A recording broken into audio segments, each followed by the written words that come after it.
Hi, thank you for watching my channel today. My name's Sarah and my channel is called Your True Shelf. Today I am doing a Friday read, and it's not Friday. I just like the format of Friday reads. It's a Saturday today. I haven't had a chance to film during the week and I've been working today, so I'm busy. But yeah, I wanted to film this today. So I am going to talk about the books I've read in the last sort of 1 to 2 weeks since I last checked in with you guys, the books that I've bought, which is only a couple, what I'm currently reading, and my plans for the immediate future. So let's start with what I read. The first book that I read was a book that I got from the library for the Women's Prize for Non-Fiction, which was Embers of the Hands by Eleanor Barraclough. And I'm very sad to say that I didn't really enjoy this book. I'm really interested in history. I love reading historical fiction and I'm interested in historical non-fiction. And so this was the book that jumped out most when I saw the Women's Prize long list. However, the good things about this book were that there were lots of pictures of Viking artifacts, and the introduction of the book talked about how she wanted to focus on the everyday Viking person rather than those who are famous for battle or the big stars of the day. She wanted to focus on everyday lives, and she divides the book up into different sections, like things like love, entertainment, health, slavery. She talks about different kinds of topics, and there's lots of drawings and pictures of things that have been found in from the Viking era, which is really interesting, especially all of the things that have been written in runes and which have been translated for us, and it makes it come to life. However, the introduction to this book is more than 10% of the total book, so I felt like the introduction was too long. And I didn't get immersed in this book. Whilst I was interested in the topic, like I say, I felt like I was reading a school history textbook. And I think I might be in the minority in my opinions because it has good ratings online. And I mean no offence to the author, who's clearly researched this extremely well and is very knowledgeable about the time period. I just want to be drawn in and immersed in the time, and I felt like I was just reading sort of a brief factual overview of each topic. And I think especially because I've spent nearly a year now reading the Boudica quartet, that's the word I'm looking for, and whilst that's not the same time period, Boudica was much before the Vikings, in that series I am absolutely 100% immersed in that time period and that world, and I can picture everything, and I didn't get the kind of immersion that I wanted from this book. So I only gave it 2.5 stars because it just felt like a bit of a slog, and I'm really sad about that, but that was my opinion. Then the other book that I got from the library, which was an absolute delight, was 3 Wild Dogs and the Truth by Markus Zusak. So I'm sure everybody's heard of Markus Zusak, but he wrote The Book Thief and Bridge of Clay, and prior to that he wrote some young adult books as well. And this is his first foray into non-fiction. This book is, as it says on the cover, about his dogs. So he had a dog called Reuben, followed by a dog called Archer who joined Reuben, and then when Reuben and Archer had both died, he got Frosty, which is the dog that he still has now. And all of them are rescue dogs, and he writes the story of his dogs and their lives and his relationship and his family's relationship with the dogs in the same way that he writes his fiction, with this unique sense of humour and style, and they are at the same time beautifully emotional alongside hilariously funny, and his sense of humour made me laugh out loud quite a lot of times. I think I've never owned a dog. I really like dogs, but I've always just had cats rather than dogs. And I think if you've owned any kind of pet or loved any kind of animal, you'll be able to relate to this book about the times when they love you to pieces, and the times when they're really naughty, the times when they embarrass you in public, and then all of the difficulties when they're not well or when they die. And having had to lose 2 pets in the last 18 months and going through that heartbreak twice, I could really relate to when he talked about the death of his dogs. What I would say is, yes, 2 of the dogs die in this book because it's about their lives, and we know from the beginning that he's only got Frosty now.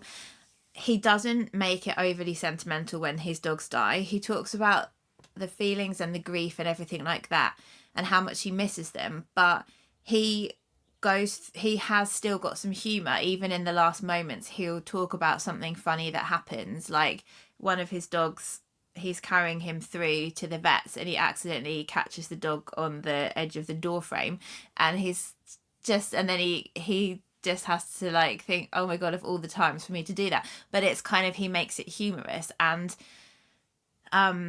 it doesn't make you feel devastated in a bad way, in the way that sometimes it can in fiction when animals die. And there's no kind of cruelty or abuse or anything in this book, so that obviously is a bonus.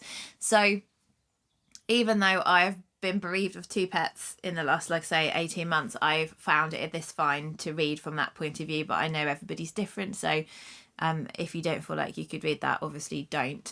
But yeah, I just thought that the way he told the story, I just couldn't wait to pick this book up again. I took the book, I always hopefully take a book to work with me. I think I can count the number of times on one hand I've ever had time to read a book at work, but I couldn't wait to pick it up, even if I only had time to read a couple of pages, because I just wanted to be back with his family and his pets and hearing what was going to happen next. And I just love his writing style so much. So if you're a Zusak fan or you're an animal fan, then I think you should definitely pick this book up. It was, I can't remember if I gave it a 4.5 or 5 stars, but it was like up there, and I loved it. I really did.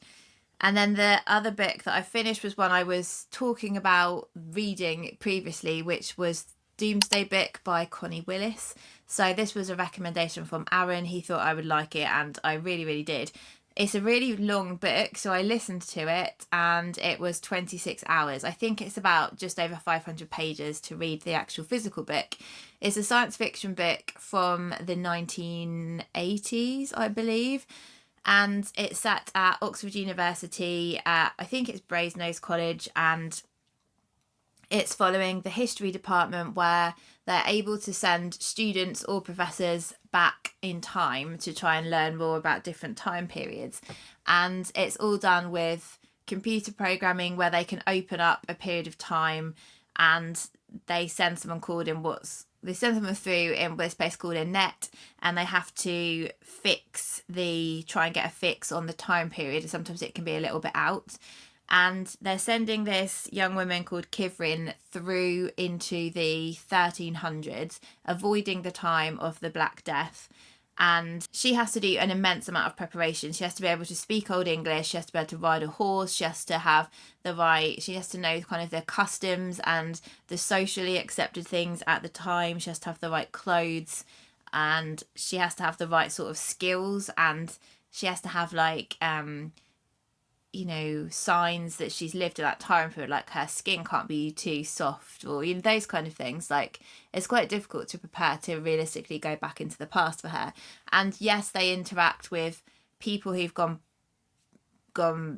people from that time, but they can't do anything that will change the future. And as Kivrin goes back through the net, when she's back in the 1300s, she starts to get really unwell.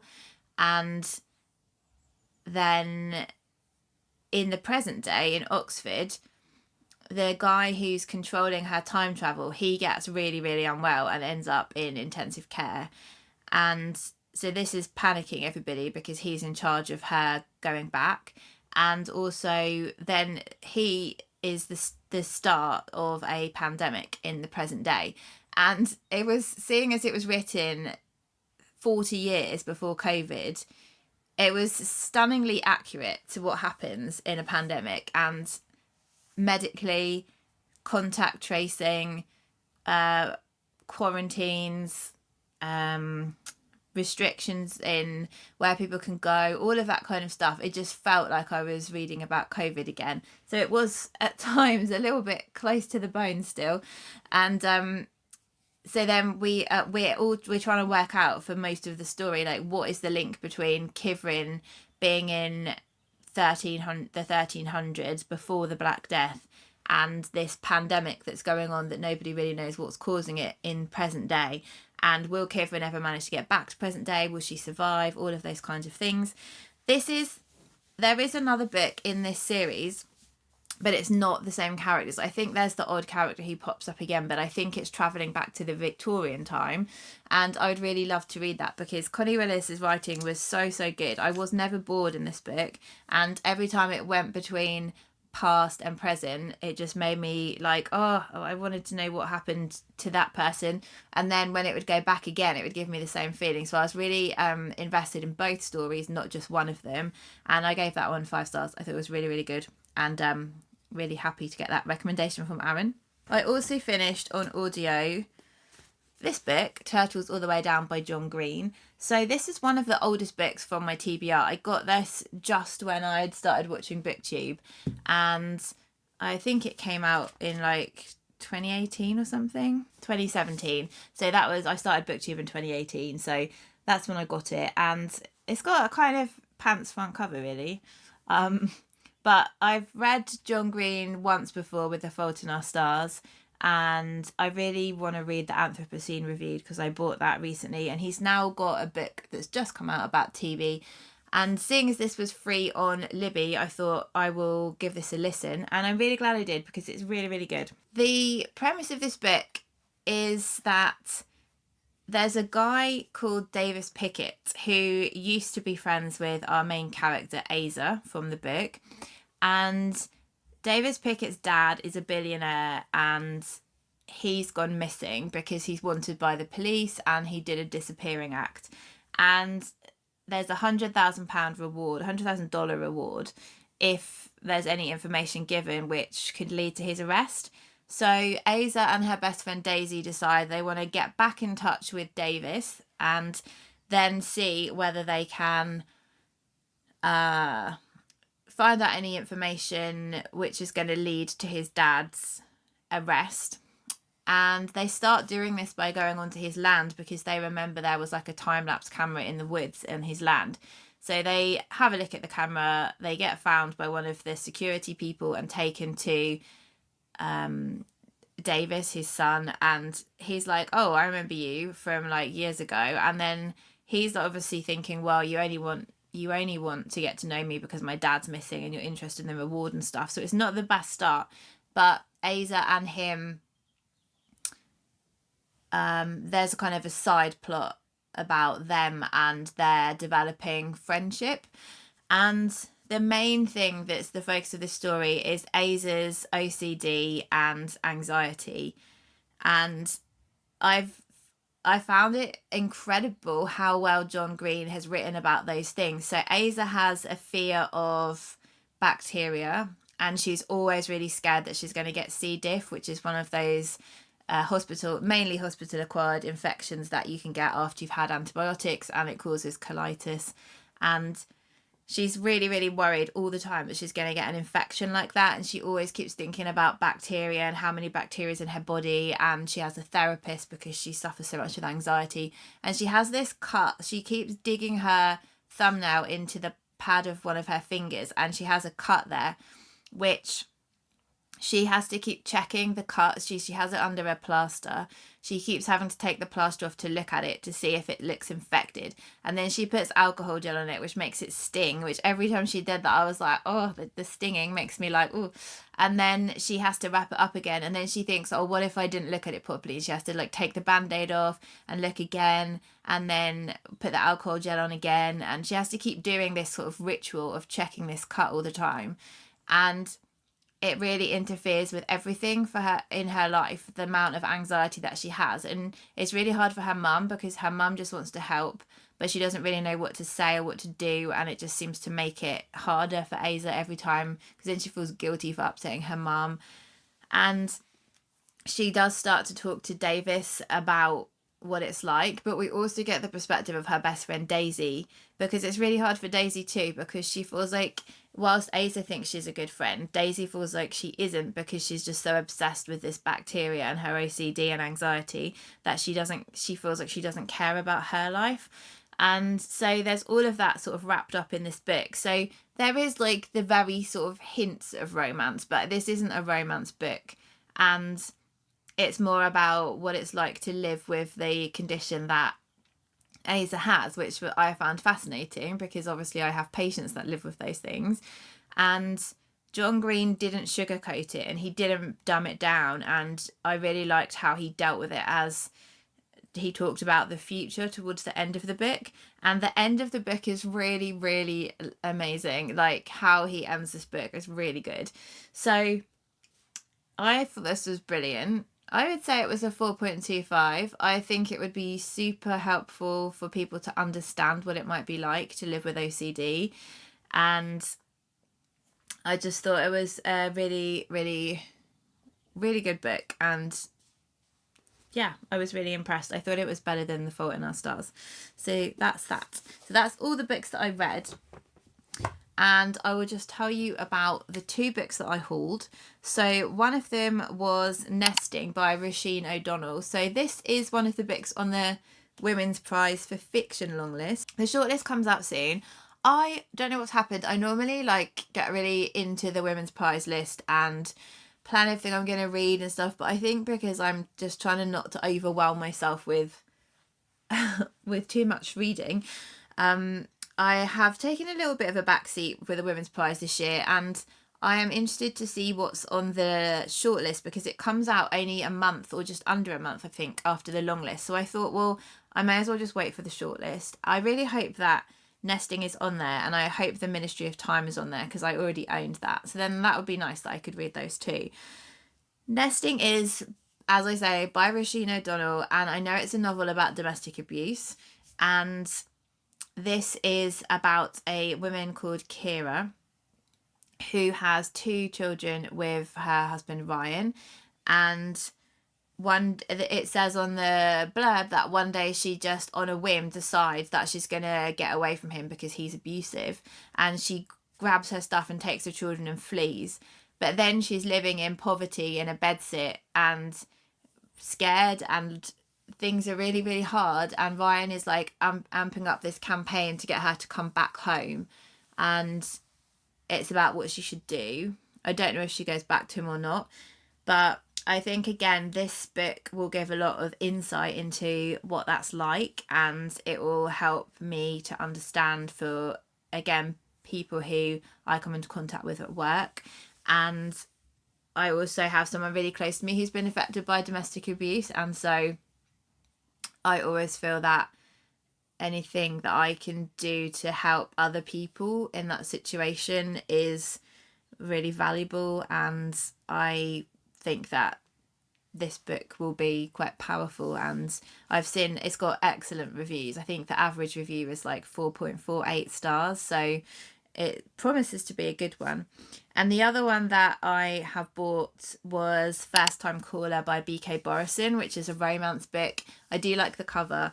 And also I've heard Sarah from Freshly Read Books talk about B.K. Borison, who she has liked some of her books. And so this is a romance, as I said. This is following a man called Aidan who has a kind of call-in romance radio show in America.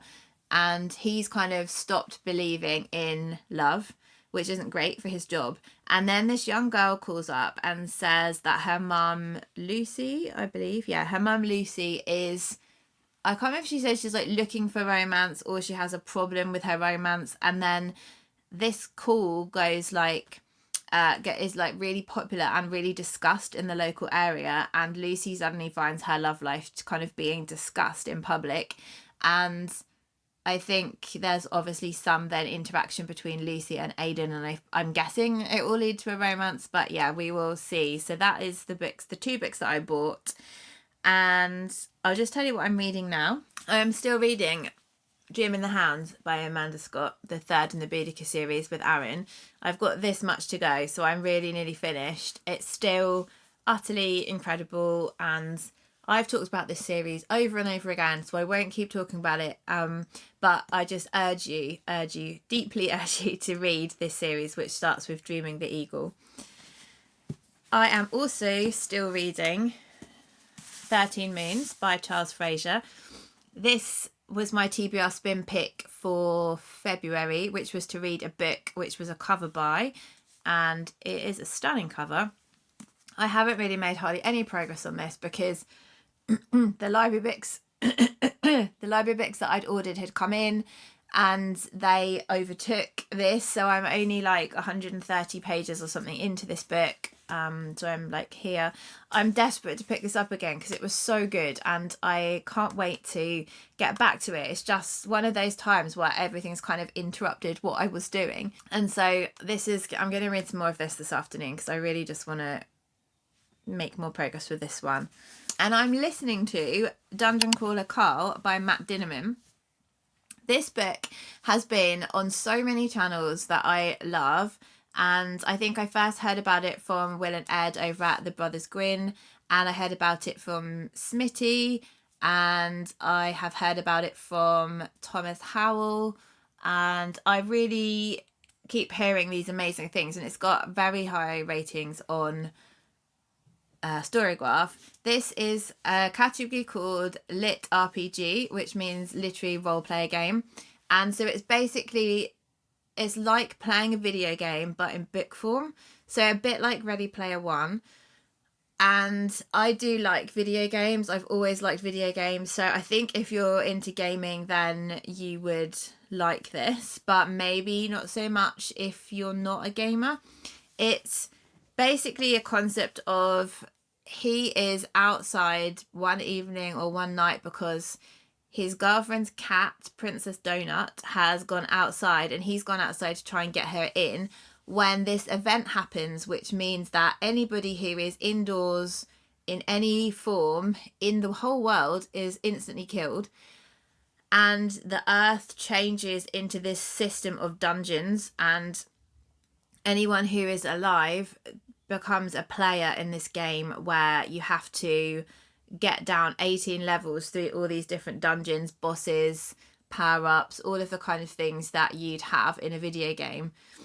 And it's Carl, because Carl's outside, him and Princess Donut end up as characters in this video game. I mean, it's real life to them. It's like a video game to us.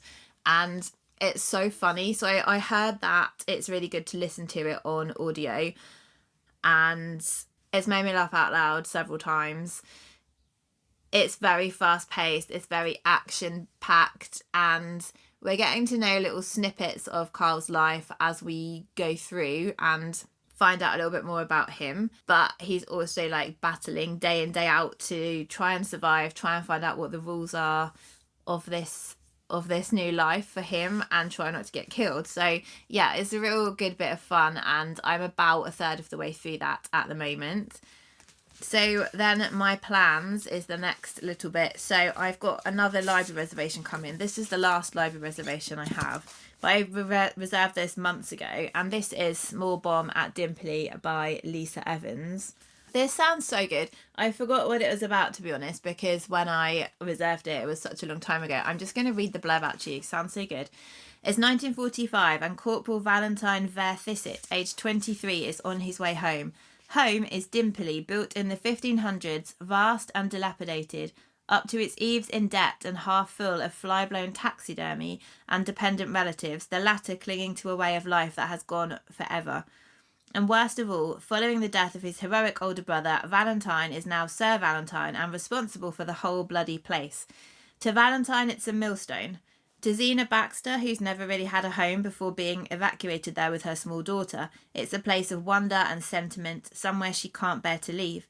But Zena has been living with a secret, and the end of the war means she has to face a reckoning of her own. So it sounds awesome. I love like big old houses, and I love Second World War time, and it's not that long. It's about 300 pages. So I need to prioritise this because I'm not going to be able to renew it from the library. So that's one thing I'm reading, or going to read, sorry. Then I haven't read my February prompt for Ben's reading challenge yet, which is to read a book with flames on the cover. For for that, my plan is Iron Flame by Rebecca Yarros, which is the second in the Empyrean series, which is the sequel to Fourth Wing, and I really enjoyed Fourth Wing. Again, this helps me make progress with the series, so that's my plan. TBR Spin, the next one comes out tomorrow. God, this book pile's getting higher and higher. The next TBR Spin comes out tomorrow, so I will find out what my prompt is for the month of March there. And I also want to read still Kitchens of the Great Midwest by J. Ryan Stradal, which I wanted to read in February for Foodie February. Still want to read that. And I think that's quite enough to be getting on with at the moment. So, yeah.